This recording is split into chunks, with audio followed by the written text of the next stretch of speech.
Selamat datang kembali di channel kami, channel Kepala Bensin. Jadi gini pencinta otomotif, ini merupakan kelanjutan dari video sebelumnya. Nanti bisa lihat di deskripsi linknya ya.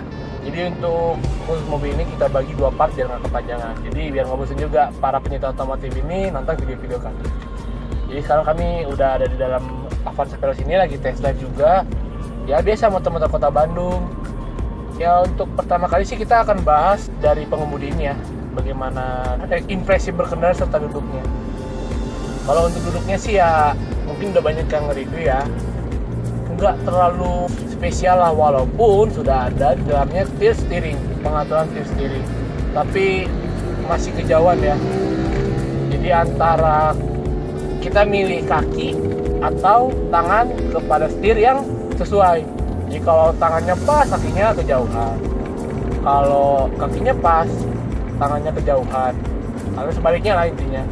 Nah setelah itu setirnya nggak ada rasa ya, hambar gitu, nggak ada feedback sama sekali dari jalan ke setir. Karena apa? Mobil ini sudah memakai teknologi EPS atau Electronic Power Steering. Emang sih jadi nggak ada rasanya dari jalan ke setir, nggak ada feedback. Emang buruk untuk sisi handling. Tapi kalau untuk fun to drive di dalam kota yang kita melalui kemacetan, jalan sempit, udah begitu gang sempit yang harus memang bermanuver agak sedikit tajam ya, ya enak sih, cukup ringan setirnya. Walaupun memang kalau misalnya kecepatan tinggi, waduh, susah banget untuk mengendalikan mobil ini lah, karena emang setirnya hambar, udah gitu nggak direct, jadi agak menakutkan apabila kita mengemudikan mobil ini di atas kecepatan 120 km/jam. Sekarang kita lagi di kota Bandung, menemukan beberapa titik kemacetan ya, karena udah normal juga. Kesan pertama kalau misalnya pakai mobil ini ya macet, pasti karena manual nih. Kan banyak mungkin orang nganggep, waduh manual nih, kalau macet tuh pasti pegel. Surprisingly sih di mobil ini nggak terlalu parah ya pegelnya, karena apa? Kopling dari mobil ini sudah beda dengan tipe yang lainnya. Menurut info yang saya dapat dari bengkel resminya mobil yang saya sering pakai ini, Avanza Veloz ini sudah memakai tipe kopling pakai hidrolik. Jadi lebih ringan sih, emang bener jauh ringan dibandingkan Avanza tipe G atau tipe S atau mungkin tipe 1500G. Nah ini salah satu juga membuat keasilan berkendara lah. Kalau misalnya manual kan memang ditakutin macet lah ya. Jadi agak sedikit terbantu dengan adanya si fitur itu. Terus untuk AC, ya kita nggak usah ngomongin AC Toyota lagi lah ya. Dari zaman ke zaman AC Toyota itu emang udah terkenal dingin, bandel. Ya pokoknya top lah kalau udah AC Toyota. Udah gitu suspensi, ya bisa dibuktikan dengan goyang-goyangnya kamera ini ya. Emang agak sedikit bumpy lah kalau untuk ngehajar jalan-jalan jelek, jalan-jalan yang bergelombang dia keras, tapi ya nggak beraturan kerasnya, mantul, jadi kurang enak lah, kurang bener-bener nyaman untuk pengemudi maupun penumpang. Maka sebab itu Avanza ini memang banyak yang mengeluhkan ketika dibawa jauh, misalnya perjalanan lebih dari 2 jam atau 3 jam, pasti emang terasa lebih capek dibandingkan mobil lain di kelasnya seperti R3 mungkin atau Expander yang memang lebih nyaman. Cuma emang karena ketidaknyamanan itu, dia mempunyai satu keunggulan di bagian suspensi. Kelebihan dari suspensi mobil ini adalah emang tahan lama, karena emang dia juga keras ya, nggak nyaman-nyaman banget. Memang kenyamanan itu pasti akan terkorbankan jika kita mementingkan reliabilitasnya. Memang mobil ini selama saya pakai dari 2012 itu untuk kayak kaki paling hanya shock breaker aja kali ya, ganti sama lower arm itu juga gara-gara businya udah ada yang kena, tapi selebihnya sih sudah aman. Spooring balancing saya lakukan untuk mobil ini 6 bulan sekali sesuai dengan anjuran mekanik ya, dan itu juga kalau saya lebihkan lagi interval waktunya sih nggak masalah, karena emang mobil ini terbukti bandel untuk kayak kaki. Terus untuk urusan mesin ya tenaga sih sudah lumayan, saya bilang tadi kan, untuk menghela bodi Avanza ini dengan fitur tenaga 104 HP dan torsi 139 Nm, ya nggak terlalu lambat juga tapi nggak terlalu cepat. Cuma emang pernah saya coba tes mobil ini, top speed emang sampai ke angka 170 sekian, mendekati top speed di speedometernya. Cuma ya Anda tahu sendiri kali kan, untuk mobil sekelas ini dibawa ngebut seperti itu sih ya agak mengerikan lah. Bawa mobil ini di tol sih kayaknya agak sedikit kurang nyaman ya, karena emang sama dengan Toyota lainnya. Perbandingan gigi manualnya agak sedikit kasar. Pada saat 100 km per jam, RPM itu mencatatkan sekitar 3.500 RPM. Ini termasuk tinggi ya, karena emang mobil lain di kelasnya ada yang hanya menyentuh 3.000 RPM saja. Dan ini mengakibatkan konsumsi bahan bakar di dalam tol itu hampir mirip-mirip dengan di dalam kota. Jika Anda mengendarai mobil Avanza ini di kecepatan 100 km per jam di tol, dia hanya mencatatkan konsumsi bahan bakar itu sekitar ya 14-15 km per liter atau lebih dari itu. Cuma jika Anda lebih bersabar lagi di tol di kecepatan 80, 90 mungkin bisa sampai 16-17 km per liter. Emang harus sabar sih, karena emang tadi itu mobil ini sebenarnya bukan diperuntukkan high speed ya. Jadi emang mobil ini tuh diperuntukkan untuk jalan-jalan yang jelek, kontur-kontur jalan pedesaan di negara kita di Indonesia ini yang memang masih banyak jalan yang bumpy, jalan yang bolong-bolong. Jadi bukan untuk kenyamanan sih orientasi mobil ini.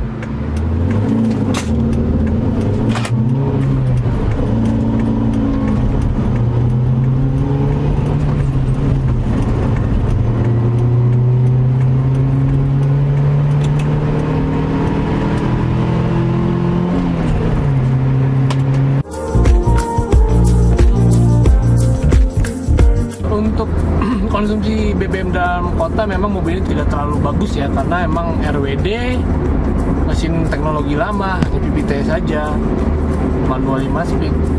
Dia dalam kota itu jika keadaan ramai, lancar tapinya ya, dengan AC mungkin hanya mencatatkan sekitar 10-11 km per liter.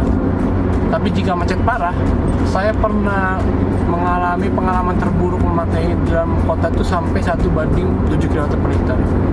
Ya pokoknya itu benar-benar buruk lah ya untuk mobil sekelasnya. Cuma ya kita maklumi karena di RWD juga dan memang mesin-mesin teknologi lama. Terus untuk peredaman kabin jujur aja saya bilang ini buruk banget. Jika kita lewat jalan terus di samping kita ada motor yang suara knalpotnya racing, atau misalnya mobil yang knalpotnya juga racing, ya pasti terdengar sampai masuk dalam kabin. Atau mungkin seperti ini, di sebelah kami sedang ada truk, tetap terdengar masuk ke dalam kabin. Seperti mungkin rasanya kita tidak menutup kaca pada satu bagian pintu. Ya mau dikatakan apa lagi, pada masanya mobilnya hanya 180 jutaan, ya mungkin sesuai lah dengan apa yang kita bayarkan kepada Toyota. Setelah itu untuk busa jok nggak tipis-tipis banget sih sebenarnya, cuma ya kurang nyaman lah, kurang suportif ke badan ya. Dan sendiri tidak ada penahan kanan kiri. Terus dia juga karena mungkin dimakan umur dan emang ini mobil capek juga, sudah mulai ada beberapa jok yang busanya sudah mulai turun, sudah mulai menciut. Ya wajar sih ya, sudah 8 tahun mobil ini berjalan, hampir setiap hari dipakai. Nah, jadi mungkin suatu saat akan saya bikin penyegaran lah di bagian busa jok agar lebih nyaman lagi ke depannya untuk memakai mobil ini. Jadi saya beli mobil ini tuh di 2012 akhir sekitar bulan 11-an. Nah jadi ini tuh sempat saya bingung antara beli mobil baru atau beli mobil bekas dengan harga yang serupa. Tapi mengingat ini mobil worry free pada zamannya kan ya, karena baru dan sudah terukur kualitasnya pada zamannya. Avanza lah ya, dari tahun 2004 awal dia pertama keluar sampai saat ini gitu belum ada berita-berita yang benar-benar bikin hancur reputasi mobilnya. Jadi saya belilah, dan emang sudah teruji sih berapa kali. Keluarga saya juga ada beberapa pakai generasi dari Avanza ini. Ya akhirnya pilihan jatuh ke Avanza Veloz karena fitur-fiturnya juga, dan yang manual ya, karena mungkin zaman itu kota Bandung masih agak sedikit worth it lah untuk pemakai manual, belum semacet saat ini gitu loh. Pilih juga warna silver, yang warna tengah-tengah kali ya, biar nggak kelihatan juga jelek kalau udah busem, tapi nggak terlalu kotor banget. Jadi selama perjalanan mobil ini saya megang, ini udah berapa kali saya bawa keluar kota, mulai dari Jawa Tengah, di keliling Jawa Barat, terus ke Jakarta, apalagi ya belum Jakarta sekarang udah lebih gampang. Dan yang paling jauh pernah saya bawa ke arah Sumatera Utara. Waktu itu seingat saya 2018 Lebaran, ini mobil sih cuma diisi waktu itu 3 orang aja sih, nggak banyak. Cuma waktu itu dia ngangkut barangnya banyak, makanya kita hanya cuma isi 3 orang. Dan bangku kedua sempat dijadikan juga setengah tempat barang.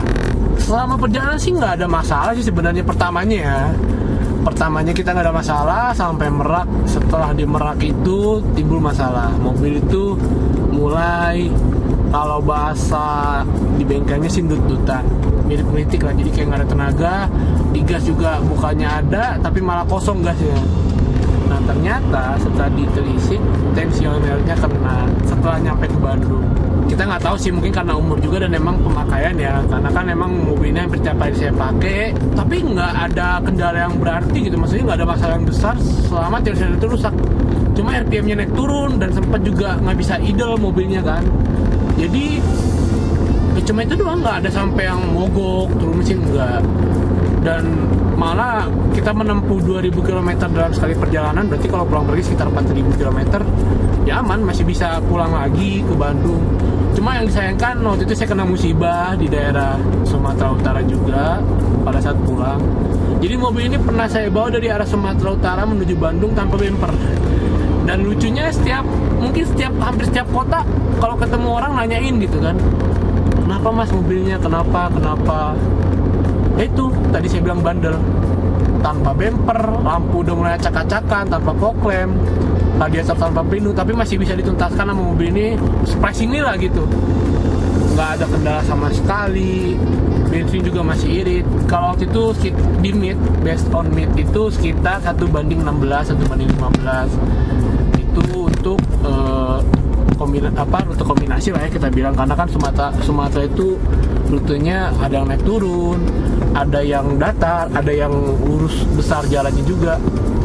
Ya impresif sih untuk kendaraan harga pada zamannya 180 juta sudah bisa membawa kami pulang kampung beda pulau, walaupun ada kerusakan tetap bisa berjalan gitu ya, biasa, walaupun emang di idle-nya dia nggak bisa nahan gitu kan. Ya bener-bener buat sejarah baru di dalam keluarga saya sendiri. Untuk kelemahan mobil ini, satu yang sering banget kita temuin, kayaknya di internet juga udah banyak yang ulas, itu tadi satu juga endut-endutan itu, yang kalau digas itu dia bukannya maju tapi malah kayak kosong gasnya, mirip kayak mobil karbu yang ada gas gitu, gas kosong apa dibilang saya lupa ya. Itu tuh ternyata hanya satu permasalahannya, throttle body-nya kotor. Ya, throttle body-nya kotor benar. Jadi di throttle body mobil ini itu ada alat namanya ESC juga. Nah itu yang menyelaraskan idle dengan RPM, dengan pijakan kaki kita.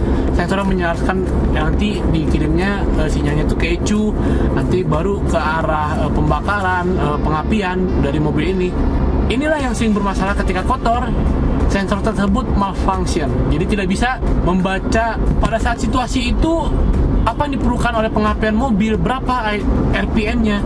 Nah sebenarnya caranya gampang sih, kalau hanya untuk kotor doang ya pada mobil ini, hanya dengan membuka si throttle body-nya itu. Memang agak sedikit ya, kalau orang yang males ya susah sih. Cuma kalau misalnya Anda punya waktu luang, punya peralatan yang mumpuni, nggak terlalu susah, cuma hanya perlu beberapa kunci sesuai dengan ukuran mur yang ada di mesin, dibuka dengan cairan-cairan cleaner kayak injector cleaner, carbon cleaner, itu bisa kok, dan langsung sembuh gitu. Karena saya pernah mengalami juga, idle-nya bisa sampai 2000 RPM ya pada saat idle, mau waktu pada saat mesin sudah panas atau mesin dingin. Jadi benar-benar mengganggu, apalagi kalau misalnya pada saat kemacetan, pada saat mobil memerlukan tenaga yang besar seperti tanjakan, itu sangat mengganggu, sangat jerky banget. Cuma ya itu, balik lagi Toyota, problem solvingnya gampang, boleh dicari. Part KW juga untuk mobil ini banyak sekali. Ya apa yang mau diperkarakan lagi kalau punya sebuah Avanza atau Toyota. Yang penting tinggal ganti oli, ganti part yang pas moving, isi bensin, mobilnya bakal jalan, menemani setia kemanapun juga. Walaupun jarang nih zaman pada saat itu ya mobil Toyota itu yang nyaman, apalagi untuk harga di bawah 500 jutaan. Oh ya, saya hampir lupa. Mobil ini sih berapa kali saya bawa ke medan yang ekstrim ya, yang sebenarnya bukan habitatnya ya. Ibaratnya kan mobil ini diperuntukkan untuk jalan yang beraspal. Nah, tapi saya pernah sekali mencoba ke arah seperti padang pasir, semi off-road lah intinya. Dan memang sih sedikit agak gila sih emang pengalaman ini. Dengan isi waktu itu 5 orang, perjalanan ya walaupun cuma ya kurang dari 10 kilo lah, perjalanannya itu semi off-road, batu-batu masih banyak, jadi harus pintar-pintar pilih jalan. Tapi ya sukses juga dihajar sama si mobil ini. Belum lagi pernah sekali cerita kita bawa mobil ini dengan 7 orang, benar-benar pas di dalam mobil dengan semua orang dewasa. Pada saat itu ada urusan ke arah Jawa Tengah, lebih tepatnya ke Purwokerto, ke Baturaden.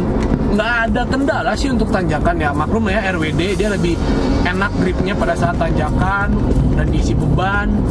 Gigi 1 pun masih mumpuni untuk naik terus ya, walaupun emang kondisi bahan bakar pada saat waktu itu setelah saya riset 1:6 pada saat tanjakan itu ya, persis dengan waktu pada saat kemacetan gitu kan di kota Bandung, di dalam kota Bandung. Yang penting kan kalau misalnya kita punya mobil, mau gimana pun juga dia ngikut.